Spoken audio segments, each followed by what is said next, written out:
Hello students, बेटा last time पे हम लोगों ने स्टार्ट कर दिया था करंट इलेक्ट्रिसिटी। तो बेटा उसी में आगे बढ़ते हैं। आज पढ़ेंगे ड्रिफ्ट वेलोसिटी। तो ड्रिफ्ट वेलोसिटी जो होती है वो एक वेक्टर क्वांटिटी है बेटा इलेक्ट्रॉन की। देखिए, जब कोई कंडक्टर हम किसी सोर्स से कनेक्ट करते हैं तो इस कंडक्टर के अंदर एक इलेक्ट्रिक फील्ड क्रिएट हो जाएगी। इलेक्ट्रिक फील्ड की अपोजिट डायरेक्शन में इस कंडक्टर के फ्री इलेक्ट्रॉन मोशन करते हैं। तो जब वो मोशन करते हैं तो वो दूसरे इलेक्ट्रॉनों से और एटम से टकराते हैं। टकराने के बाद उनकी जो वेलोसिटी है वो रिड्यूस कर जाती है। उसके बाद वो फिर से एक्सीलरेट करते हैं, क्योंकि इलेक्ट्रिक फील्ड तो लगातार लग रही है उनके ऊपर। तो फिर से जब एक्सीलरेट करते हुए जाते हैं तो फिर उसके थोड़ी देर बाद इलेक्ट्रॉनों से या एटम से टकरा करके फिर उनकी वेलोसिटी रिड्यूस हो जाती है। तो इस तरीके से वो एक एंड से दूसरे एंड तक मोशन करते हैं। तो हम क्या करते हैं कि उनके पूरे मोशन की एक एवरेज वेलोसिटी निकाल लेते हैं। उसी एवरेज वेलोसिटी को हम कहते हैं ड्रिफ्ट वेलोसिटी। ठीक है। तो जो इलेक्ट्रॉन है वो कंडक्टर के एक एंड से लेकर दूसरे एंड तक जितनी एवरेज वेलोसिटी से मोशन करते हैं उसी एवरेज वेलोसिटी को हम कहते हैं ड्रिफ्ट वेलोसिटी। और ड्रिफ्ट वेलोसिटी को वीडी से डिनोट करते हैं। इसका बेटा फॉर्मूला है -e टाउ/m। स्मॉल ई यहाँ पर है इलेक्ट्रॉनिक चार्ज, कैपिटल ई यहाँ पर है इलेक्ट्रिक फील्ड, टाउ यहाँ पर है रिलैक्सेशन टाइम। ये रिलैक्सेशन टाइम जो होता है time between two collision of electron होता है। ठीक है, इलेक्ट्रॉनों के बीच जो टक्कर हो रही है उनके बीच का एवरेज टाइम। एम यहाँ पर मास ऑफ इलेक्ट्रॉन होता है। ठीक है, तो ये फॉर्मूला है VD is equal to -e टाउ/m। माइनस यहाँ पर ये शो करता है कि जिस डायरेक्शन में इलेक्ट्रिक फील्ड होगी उसके अपोजिट डायरेक्शन में ड्रिफ्ट वेलोसिटी होगी। जैसे यहाँ पर देखो, कंडक्टर का ये टर्मिनल पॉजिटिव है, ये नेगेटिव, तो इलेक्ट्रिक फील्ड की डायरेक्शन जो है वो राइट साइड में है। और जो ड्रिफ्ट वेलोसिटी इलेक्ट्रॉन की है वो अपोजिट डायरेक्शन में। ठीक है, क्लियर हुआ बेटा? आगे बढ़ते हैं। अब देखो, इस कंडक्टर के अंदर जो करंट है, आई, ये करंट और ड्रिफ्ट वेलोसिटी में भी एक रिलेशन होता है। I is equal to A N E V T. A यहाँ पर cross section area of the conductor है। एन यहाँ पर number of free electrons per unit volume है इसी कंडक्टर के अंदर। ई यहाँ पर इलेक्ट्रॉनिक चार्ज की वैल्यू है। वीटी यहाँ पर ड्रिफ्ट वेलोसिटी। ठीक है, तो ये फॉर्मूला भी आपको याद रखना है, it is important. I is equal to A N E V T. अब देखिए, इसी फॉर्मूले में अगर ए को हम आई के अपॉन में ले आए तो I by A is equal to बन जाएगा एनईवीटी। आई बाई ए को हम जे से डिनोट कर सकते हैं। जे इज द करंट डेंसिटी। और जे इज इक्वल टू बन जाएगा एनईवीटी। वीटी को हमने ऊपर वाले फॉर्मूले से इसका मैग्नीट्यूड लिख दिया, ई टाउ/m। तो देखो ये बन जाएगा J is equal to NE² tau E/m। अब इसको हम J is equal to sigma E वाले फॉर्मूले से कंपेयर कर देते हैं। तो जब इसको हम कंपेयर करेंगे तो देखो सिग्मा की वैल्यू आ जाती है NE² टाउ/m। ठीक है, sigma is the conductivity of the material. ये कंडक्टिविटी है, तो कंडक्टिविटी का फॉर्मूला ये आ गया हमारे पास। अब देखिए, कंडक्टिविटी और रेजिस्टिविटी ये आपस में रिलेटेड होते हैं। सिग्मा इज इक्वल टू होता है 1/रो। तो रो की वैल्यू यहाँ रेसिप्रोकल ऑफ कंडक्टिविटी हो जाएगी। तो ये फॉर्मूला बन जाएगा M/Ne²/टाउ। ठीक है, तो ये दोनों इंपॉर्टेंट फॉर्मूले हैं बेटा, ये आपको याद रखने हैं। आगे बढ़ते हैं, नेक्स्ट पॉइंट पर आते हैं, मोबिलिटी क्या होती है। देखिए, मोबिलिटी ऑफ इलेक्ट्रॉन, मोबिलिटी को म्यू से डिनोट करते हैं। और मोबिलिटी ऑफ इलेक्ट्रॉन्स का फॉर्मूला होता है mu is equal to magnitude of VT upon magnitude of electric field.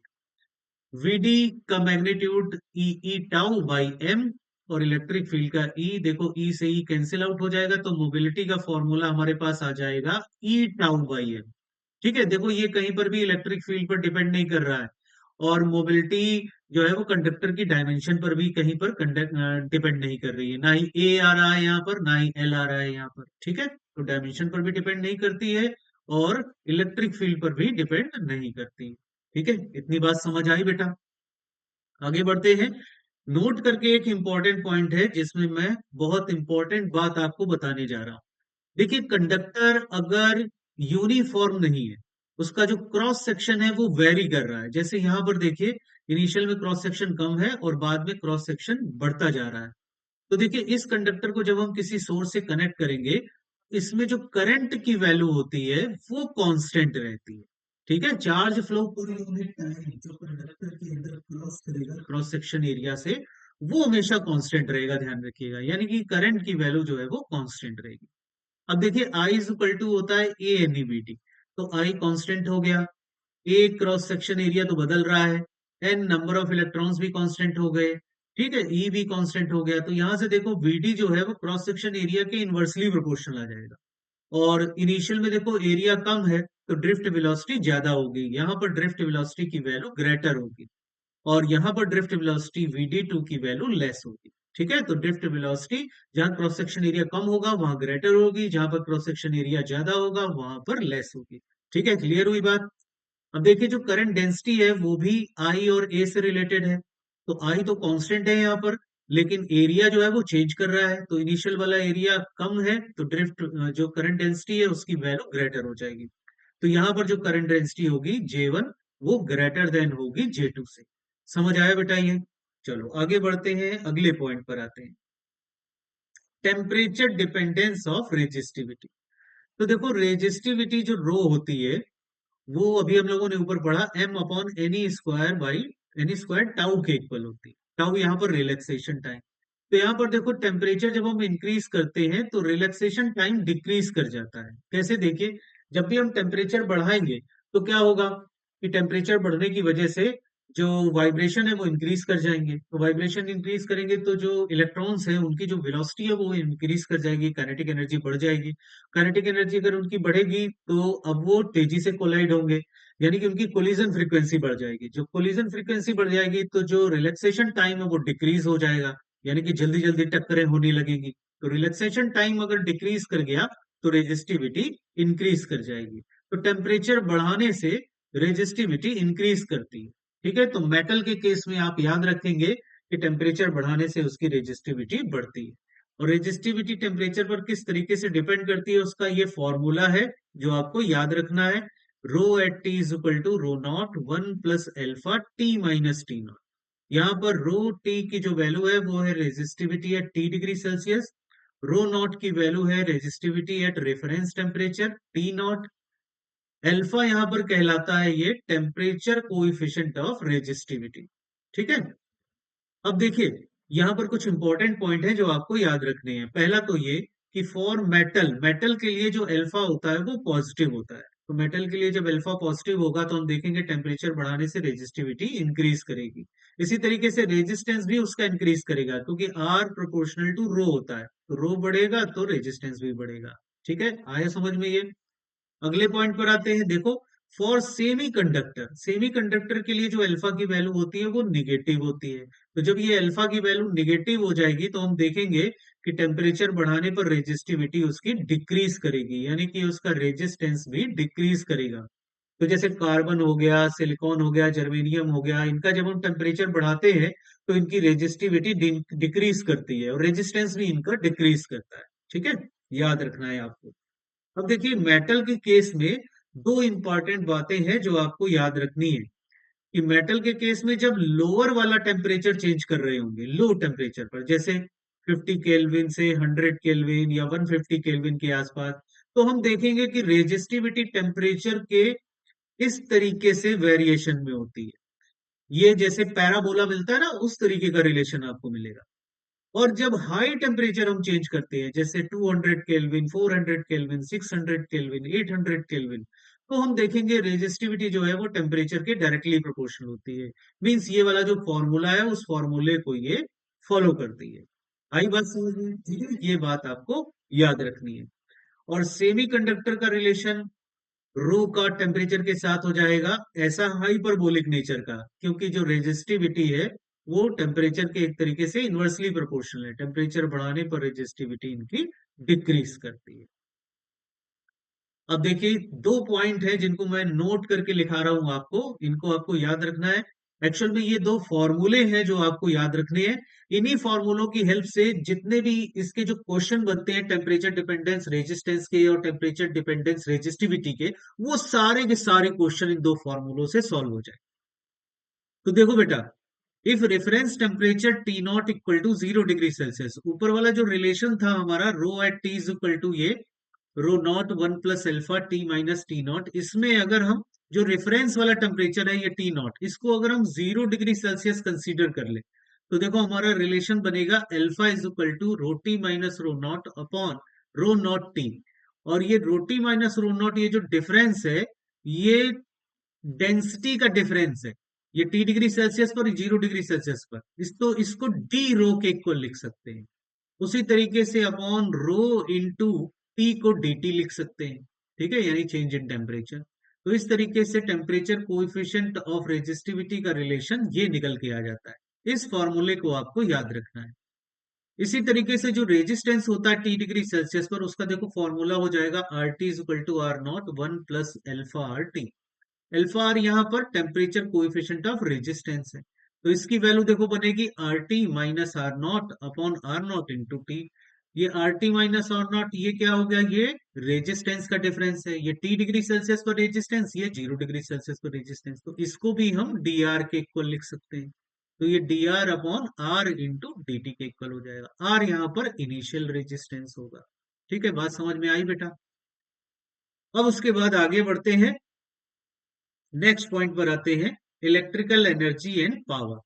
देखिए ये कोई कंडक्टर है या रेजिस्टेंस है, इसको जब हम किसी मेन से कनेक्ट करेंगे तो ये पावर कंज्यूम करेगा। ठीक है, इसमें हीट प्रोड्यूस होगी और ये पावर कंज्यूम करेगा। तो कितनी पावर कंज्यूम करता है ये, तो उसके तीन फॉर्मूले हैं हमारे पास। ये फॉर्मूले आपको याद रखने हैं। एक तो P is equal to V I, दूसरा I²R, तीसरा V²/R। ठीक है, इसी से ही सारे फॉर्मूले बन जाएंगे। जब V को हम IR रखेंगे तो देखो ये फॉर्मूला आ जाएगा। I को जब हम V/R रखेंगे तो ये फॉर्मूला निकल के आ जाएगा। ठीक है, तो तीन फॉर्मूले हमको याद रखने हैं। ठीक है, जिससे इसके सारे क्वेश्चन सॉल्व हो जाएंगे। उसी तरीके से हीट डेवलप जो होगी T टाइम में इस रजिस्टर के अंदर, उस हीट डेवलप्ड का भी फॉर्मूला है। हीट डेवलप्ड इक्वल टू होता है पावर कंज्यूम्ड इनटू टाइम। ये जो पावर ऊपर कंज्यूम हो रही है, इसमें टाइम से मल्टीप्लाई कर दीजिए तो हीट डेवलप्ड का फॉर्मूला मुझे मिल जाएगा। तो देखो H इज इक्वल टू होता है VIT, यही बन जाएगा I²RT, और यही बन जाएगा V²/RT।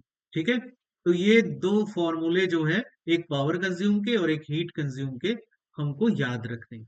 ठीक है, अच्छा आगे बढ़ते हैं। अब आते हैं बल्ब के कॉन्सेप्ट पर।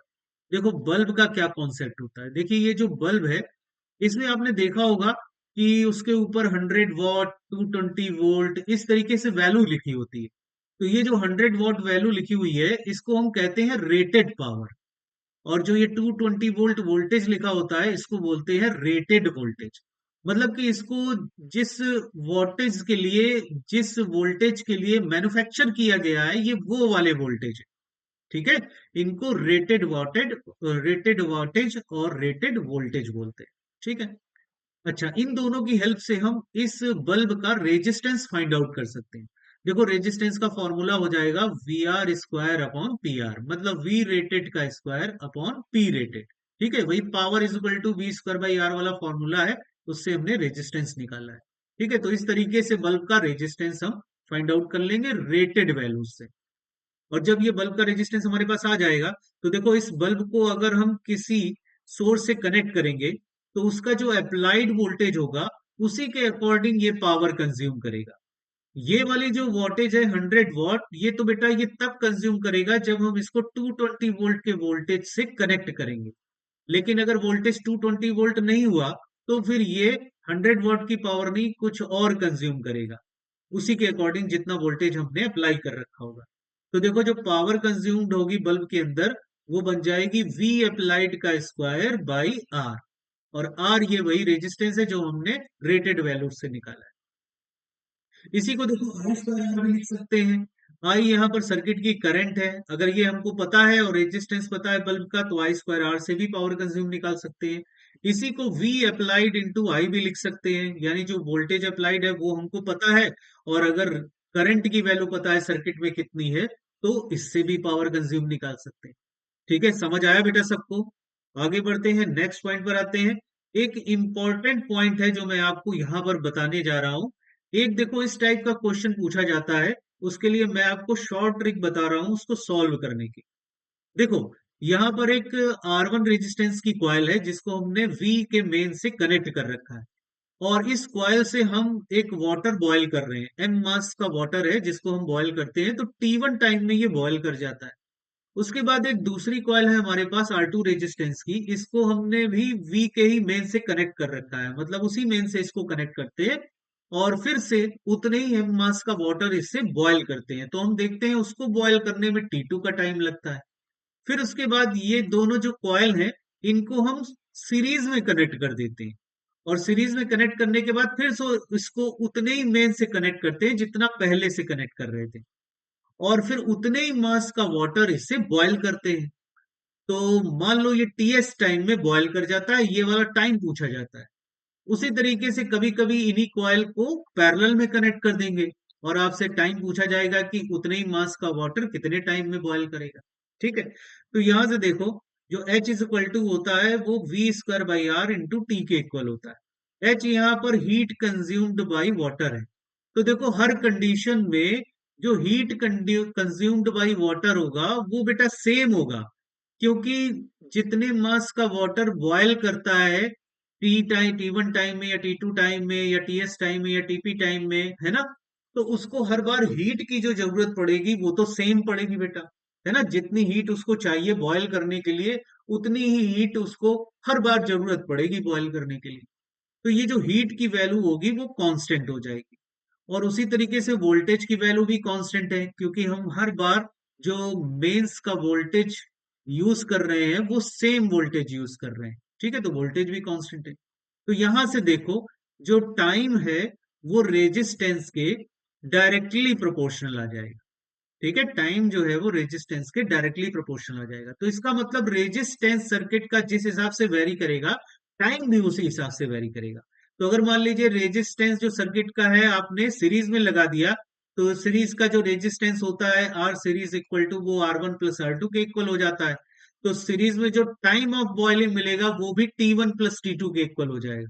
मतलब T1 जो टाइम था जब R1 कॉइल से इसको बॉयल कर रहे थे वो वाला टाइम, और T2 वो वाला टाइम था जब R2 वाली कॉइल से उसको बॉयल कर रहे थे। तो ये टाइम दोनों के समेशन के इक्वल हो जाएगा। उसी तरीके से जब दोनों कॉइल को हम पैरेलल में कनेक्ट कर देंगे, अब जो टाइम लगेगा उसको बॉयल होने में, वो पैरेलल में जैसा रेजिस्टेंस बनता है, resistance R parallel equal to हो जाता है ना, R parallel equal to R1 R2 upon R1 plus R2।